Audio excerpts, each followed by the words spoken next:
দেখো আমরা দিকে কি জল হয়েছে দেখছো, একদম পুরা পাড়া ডুবে গেছে গা। সেই জল। এখন আমি হাইটে হাইটে যাইতাছি এদিক দিয়ে।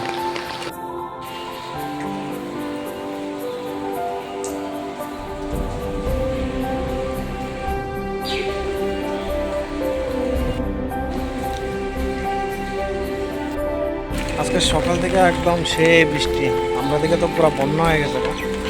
তো আশ্রমে আইছিলাম, এখন যাইতেছি বাড়ির দিকে।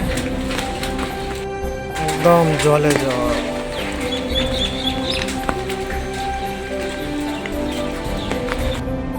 তো কালকে সারা রাত খুব বৃষ্টি হয়েছে আমরা দিকে। তো ঘুম থেকে উঠতে দেখি একদম পুরো রাস্তা একদম বন্যায় বন্যা। তো আমি গেছিলাম আশ্রমে, এখন আশ্রম থেকে এখন বাড়ি যেতেছি, দেখাইতেছি আমরা দিকে জল কেমন জমছে। আমরা দিকে কি বন্যা হয়েছে, মানে একটা রাত যদি ভালো করে বৃষ্টি হয় তো আমরা দিকে একদম বন্যা। কালকে রাতের বৃষ্টি আর সকাল থেকে বৃষ্টি পড়তেছে, তো একদম আমার সেই অবস্থা খারাপ।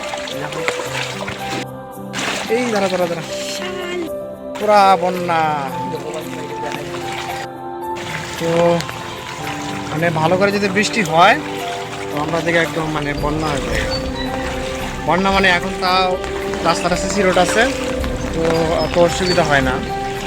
মানে আগে যেমন কাদা পাড়াইতে লাগতো, এখন আর কাদা নাই, এমনি জল আছে আর কি। তো সিসি রোড না, তো কাদা নাই, এমনি জল আছে। তো জল জল আর কি, এই আর কি একটা অসুবিধা। তো রাস্তাটা যদি আর একটু উঁচা করে হইতো, বানানো হইতো, তাহলে এই জলটাও পার হইতে হইতো না। সেই জল জল এই যে রাস্তা। তো সকাল সকাল আমরা তো এই আর কি অবস্থা আমাদের এইদিকে।